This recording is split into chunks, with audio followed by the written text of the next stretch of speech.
Dean Martin and Jerry Lewis, Groucho, Jack Benny, Sci-Fi. We have classic TV shows and movies right here on Wayback Machine 1. I hope you'll subscribe today. Thanks.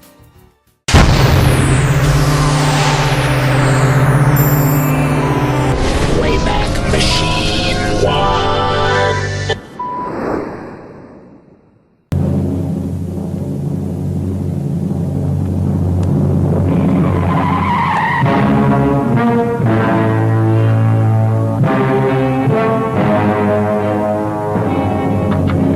Racket Squad.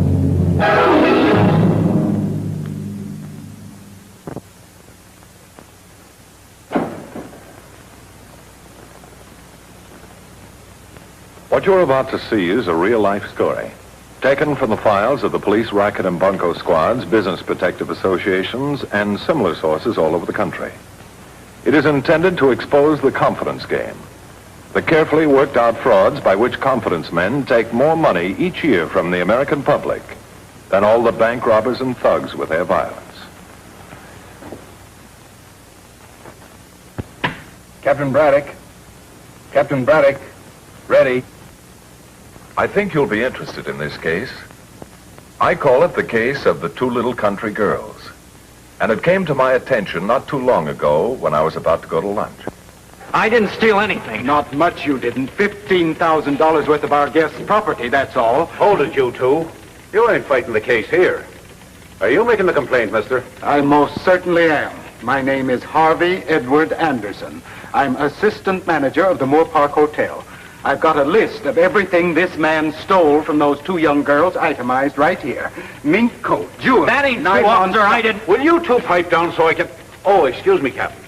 These two citizens are giving me a rough time of it. That's all right, Sergeant. What's this about two little girls and a hotel? This bellboy... This ain't nothing for the bunco detail, sir. Just an open and shut case of grand larceny. I'm not so sure. Let me talk to these men in my office, will you, Sergeant? Well, why, sure, Captain, sure. Thanks. Gentlemen?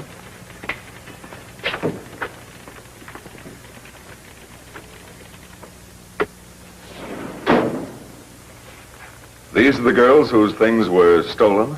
Yeah, they're the ones. The Denning sisters, Joanne and Julia. Their name isn't Denning, and they're not sisters. They're a couple of confidence women, smartest in the business. Con women? Yeah. Oh, come now, Captain, there must be some mistake. I'm not a fool. I know honest people when I see them. Do you? Let's see. Now, I want to start right at the very beginning. 10 to 1, this whole thing started with a phone call, didn't it? Why, yes. How did you know? From the girl's mother. Yes, I was walking by the desk one afternoon. Mr. Anderson, a call for you long distance. Mrs. Denning from Oklahoma City. Mrs. Denning? Mr. Anderson speaking. May I serve you? Yes. Oh, yes, Mrs. Denning. I believe we do have a reservation for your two daughters. Yes. Mm-hmm. Well, naturally, Mrs. Denning, this hotel always tries to give its guests the very best of service. Naturally, you had no way of knowing that you weren't talking to Mrs. Denning at all. And the call wasn't coming from Oklahoma City, but from a cheap hotel room across town. Goodbye. Sucker. You were marvelous, my dear, but then you always are. Oh, thank you so much. You know, if I wasn't afraid of losing you, I'd say you'd try for the stage. Keep that up, and I will. Hey, you better cut that out, babyface. We're going to go to work in a few days. Don't worry about me. I'm so thrilled with being in New York. I could just die. Yes, and I hope we won't be any trouble to you, Mr. Anderson. But you see, we've never been away from home before. Hey, cut that out, you two, will you? You'll have me believing you're the Denning sisters. Oh, who needs the stage? This pays a lot better. Everything all set, Tony? Just do your stuff, and I'll take care of all the rest. To the Denning sisters of Oklahoma and their little sojourn at the Moore Park Hotel.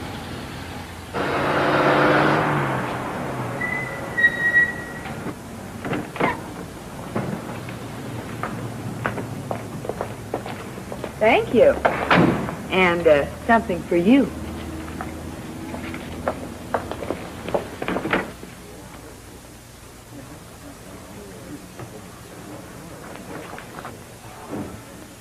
You're the Denning girls. You must be. That's right. I'm Julia, and this is my sister, Joanne. How do you do?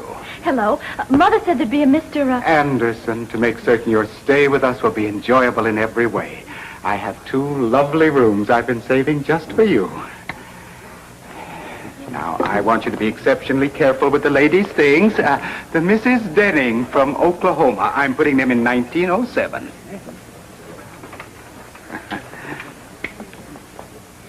This way, please.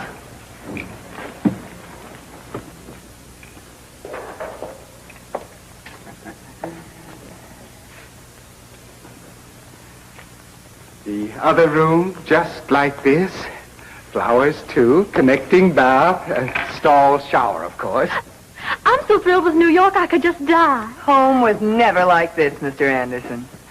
I imagine you must have quite a place in Oklahoma City.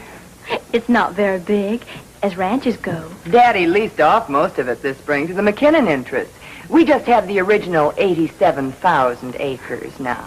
They found more oil. Oh, yes, I know how it is. I knew the minute I saw you girls you were from a fine family, and your mother... Anything you want, miss, just to pick up the phone. I'll ask for you. Thank you, miss. Thank you. Run along now, boy. Run along. Yes. Oh, I wish you would address all requests to me personally, Miss Denning. I promised your mother, you know. Oh, of course, Mr. Anderson. Now, is there anything I can do? Anything at all? Oh, perhaps a little pick-me-up after the long trip. Compliments of the house, naturally. Thank you very much, Mr. Anderson. But we don't drink. Oh, yes, I'm terribly sorry. Well, you've been very kind, Mr. Anderson. The flowers and everything. Mother will be delighted, I'm sure. Oh, my pleasure. Now, remember, anything at all, just ask for me.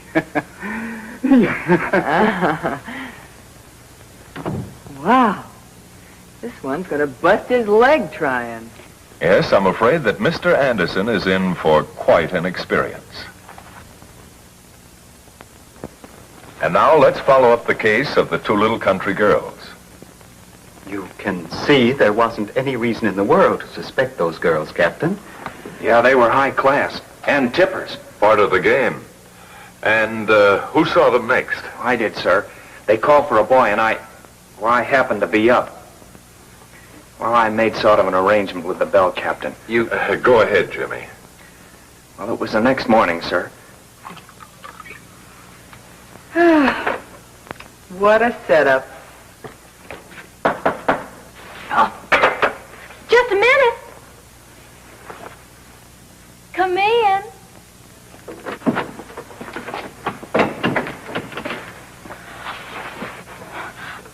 I thought sure it was the maid. I suppose you would have seen a lot more in a bathing suit. I guess so. My sister and I don't believe I know your name. Jimmy, ma'am. Jimmy. My sister and I want to do some shopping while we're here, for our trip. You'd know the best stores. Both ways from the 5 and 10. Where's the best place for furs? DeMarco. Very high class, but they soak you. As long as it's the best. What about jewels? Talbot and Company. Holchester's good, too. DeMarco's, Talbot and Company, and Holchester's. We'll need some suits and dresses, too. Is there a designer? Well, Mrs. Leland, her husband owns this hotel. She goes to... Wait a minute, Julia. I was just asking Jimmy about the shop. I better come back later. Oh, no, please. My fault. Did you tell him about the packages, Joe? Oh, yes. Jimmy, when our packages come, would you bring them up here yourself? Instead of someone we don't know. Oh, I'll keep an eye out for him, you bet. Thank you, miss. I'll see that everything's taken care of. Call Tony. Tell him we're ready to roll. Oh, and wear your beige with the picture hat. It'll knock Anderson right on his kisser. May we see Mr. Anderson, please? Yes, Mr. Anderson. Oh, I'm terribly sorry. Some very important work, personal papers of Mr. Leland, who owns the hotel. I hope you'll forgive me. Oh, that's perfectly all right, Mr. Anderson. Oh, you're very kind. Now, what can I do for you? Taxi cab? Direct you somewhere? Well, we're going to do a little shopping, Mr. Anderson, and I just hate to carry all this money around. Shouldn't you have bought traveler's checks? Traveler's checks? Why? Why, this is a big city, and what with the possibility of holdups and so forth, it's dangerous to carry such large sums of money. Yes, maybe you're right. Well, you'll hold it for us, won't you, Mr. Anderson? Why, there must be $10,000 here. 15. Oh, I couldn't keep it, Miss Denning, really, but the hotel provides a safe deposit box you could use. Oh, well, that would be just fine. Yes, keys to a box, Mr. Courtney, and quickly, please. Yes. Will you step this way, please?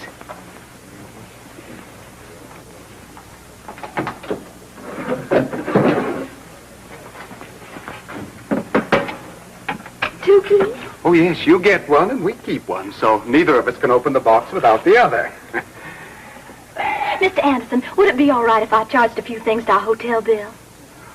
Oh, I'm afraid that wouldn't be possible. Not that we aren't completely certain that the bill will be paid, but no hotel in our association is... Well, then, Mr. Anderson, I think we'd better take some of that money with us. About $5, I'd say. Oh, $5? 5,000. I'm going to get a mink coat. Oh, 5,000? Oh, yes, of course. Why, how dull of me. There you are.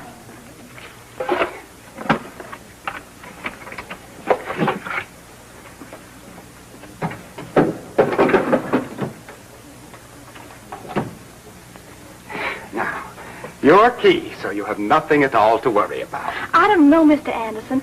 After all your talk about holdups, a couple of girls carrying $5,000? Yes, maybe she's right, Mr. Anderson. Would you hold this for us, Mr. Anderson? Now, please, just until our coat comes, COD. Oh, but I couldn't, Miss Denning, really. Please. Oh, well, all right, and I'll take very good care of it. Thank you, Mr. Anderson. Goodbye, Mr. Anderson. Goodbye. Had a little trouble in some spots, but I got them all. Talbot and Company, Hall Chester's, and here's where I had to really use the old noodle. DeMarco, Furs of Distinction. Nice going, Matt. DeMarco, Furs of Distinction. Well, come on, let's see you get a little fur of distinction into that thing. Guaranteed genuine wild mink, madame. That'll be $5,000. Well, that's very nice. I think I'll take it. Would you wrap it up, please? Oh, by all means, madame. But we don't accept packages at the desk. Take it around to the service entrance. This is a COD, mister. I don't care if it's XYZ. It goes through the service entrance. I don't know. They gave me orders to deliver it to the desk. COD.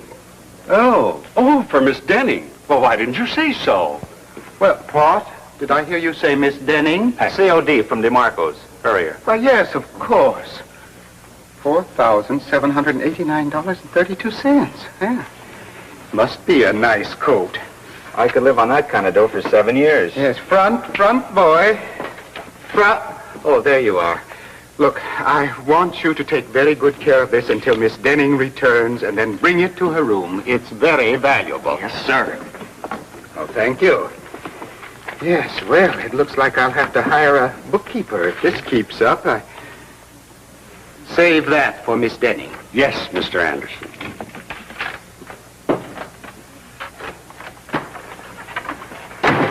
Well, here it is. Everything go all right? Like rolling in roses. Say, you really got something in that guy Anderson. Yes, something a little extra for you, boy. Could use. See ya. Well, so far so good. Like rolling in roses. Hey, you gals better get back to the hotel. Oh, that's right. We don't want to worry that nice Mr. Anderson. I'm just dying to try on my new mink blanket. When they got back to the hotel, I brought up the coat. But you said there wasn't any coat in the box. It sure looked like the real thing, at least from the outside. That's the way it is with grifters. Everything looks real from the outside. Captain, you'll have to excuse me. I'm upset. I don't understand. It wasn't a fur coat. They got their own money back. I'm all confused. Go on and you'll see. Well, it happened like that all through the week. They left money with me. Packages came COD from jewelry shops, department stores, a dress designer. With nothing of any value in any of the boxes. Then they should have been about ready to check out, right? Yeah, it was Saturday morning. They called for me to pick up their bags. Come in. Good morning, Jimmy. I sure hate to see you girls go. Not on account of all the tips, of course. Of course.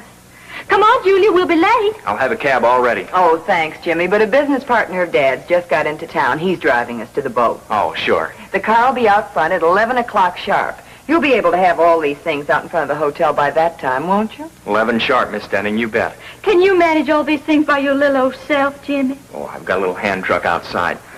We'll go downstairs now and pay our bill. Yes, and say goodbye to that nice Mr. Anderson. See you out front, Jimmy. 11 sharp. On the button, Miss Denning. There you are, my dear, and every cent accounted for. Mm-hmm. And there you are, Mr. Anderson, to cover our bill for the week. Oh, but that leaves you with so very little money. We phoned Mother yesterday, and she's going to send us another $15,000 for the trip. Oh, I see. Well, you be careful with all that money now. Yes, if it ever gets here. We phoned the telegraph office. They said it was on its way over. I'll just die if we miss that boat. Oh, we have some time yet. Oh, Mr. Anderson, I told Mother about you. You did?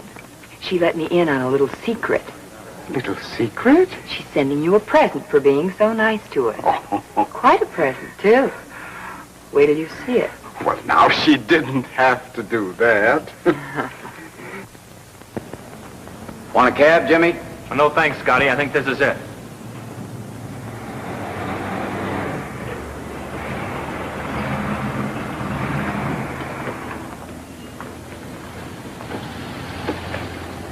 I'm picking up the Denning girls. Are they ready? Right inside, sir, saying goodbye to the manager. We haven't too much time. Is that their luggage? Yes, sir. Perhaps you better start putting it in the car. Save time. All right, Get the sir. boxes, Jim. There you are.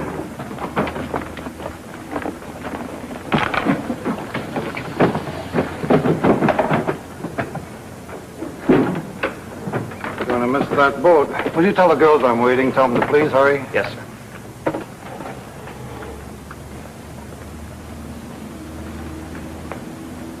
Say, will you find out what's happening in there? Yes, sir. Wait. Give this to that bellboy, will you? Yes, sir. Thank you.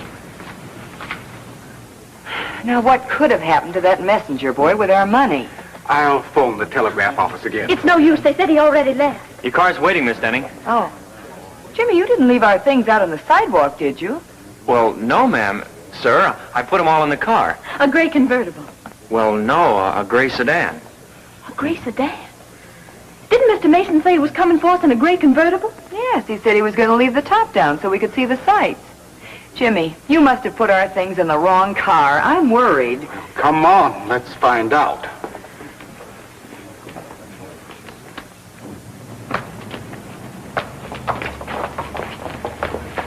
Now, where's our car, Jimmy? I don't know. Hey, Scotty, what happened to that car? Don't know. The man sent me in after you. Our things have been stolen. How many times have I told you never to... Wait a minute. There must be some mistake. There certainly is. Well, maybe the convertible broke down and your friend... There's our car now. Mr. Mason, all our things are gone. What happened? The bellhop put them in the wrong car and it drove off. Idiot, you fool! Well, wasn't anyone here when the car drove off? Who saw him last? I guess I did, sir. The man sent me inside and gave me this to give to Jimmy. It says Jimmy. Is that you? Yes, sir. Jimmy, meet me at Max's instead of the old place. Meet him? But what's that mean? I'll tell you what it means. This bellboy and the man who drove the car are thieves, working together to steal your guest's luggage. You thief! Well, this is crazy. I never saw the guy before in my life. How can you lie like that? Let him alone. This is your responsibility, you know, and the hotel's. And if I know Mr. Denning, he'll sue you for plenty. You told Mother you'd take care of us. Come on, girls. Let's get in quick. We've just got time to make the boat. But we have no money. Mother's wiring us some, but it hasn't arrived yet. The messenger is on his way. Well, you go on and get aboard. I'll wait here and rush it down to you. Try to hold the sailing for just a few minutes. But we don't know the way. Go on. It's just across town to the West Side Highway. You can't miss it. You'll go straight down to the pier. Now, hurry. Oh, this is a fine mess you've got those poor girls into. Oh, look, the messenger. He's here. A telegram for Miss Denning? Is it a telegram for Miss Denning? That's right. She here? No, but I'll take it. I mean, he'll take it. Wires with money in them go only to the addressee. She's right. But the girls, they've gone to the boat. This man is a friend, a close friend. Sorry, mister. It's got to go back to the office. Well, son, here's something for your trouble. I'll have the girls get in touch with your office when they return. Yes, sir. Those poor girls. Something's got to be done about it, and quick. Come on, let's go into your office.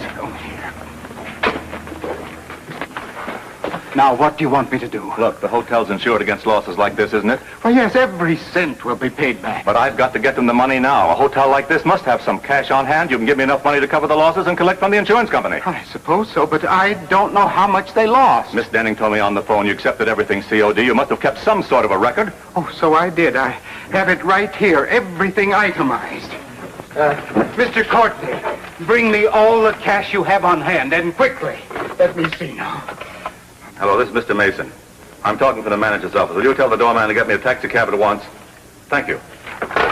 This is all we have. Fortunately, I went to the bank this morning. Yes, very fortunately. It comes to very near $15,000. And here we are, sir. 15,000 even. Well, thank you very much. I'll have the girls get in touch with you just as soon as they arrive in Paris. You can send the insurance claim papers for them to sign. Yes. Well, I hope I still have time to make that vote. Oh, I do hope so, Thank you very much indeed. You've been most cooperative. Oh, well, thank you. Yes, and now we'll deal with you. Call the police. But I didn't have anything to do with it, Mr. Anderson. No, well, we'll soon find out about that.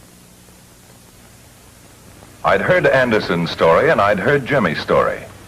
But I had a few things I wanted to say, too.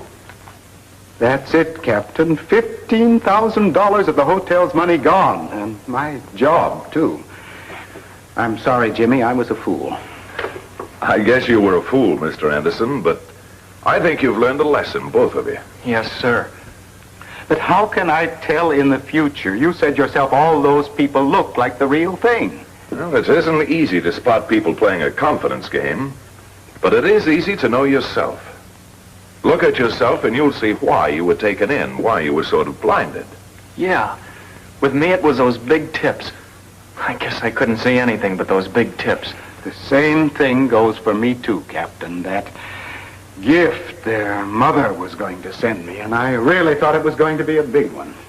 Well, we'll get to work on it right away.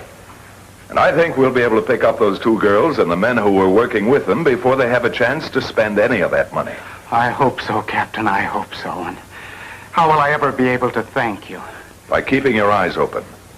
Then you'll be able to spot the genuine article when you see it, and you won't be trapped again. Thank you.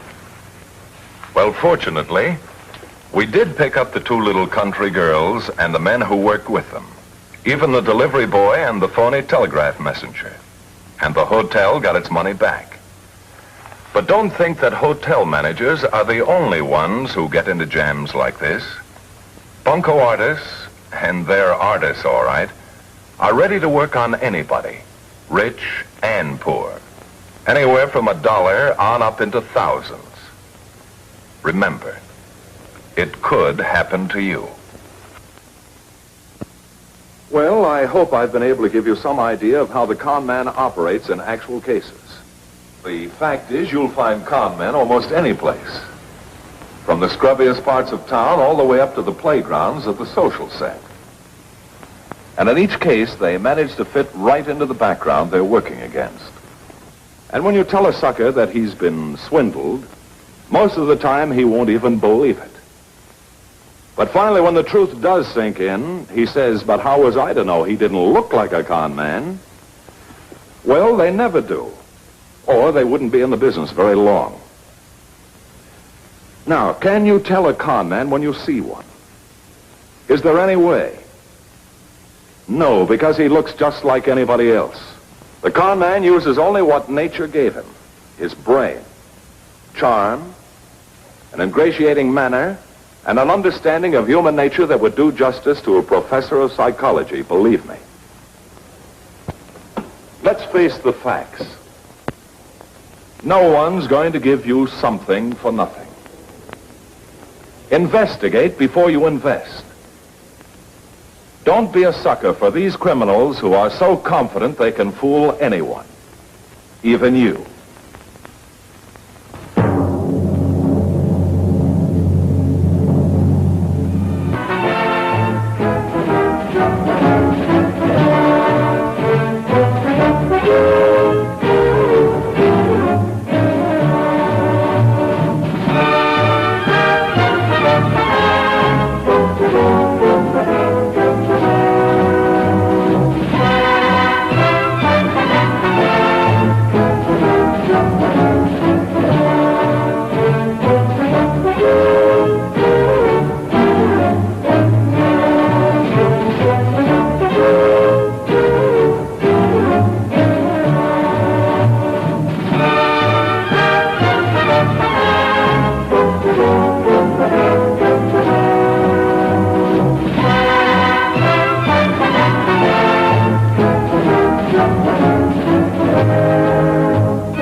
Wayback Machine 1.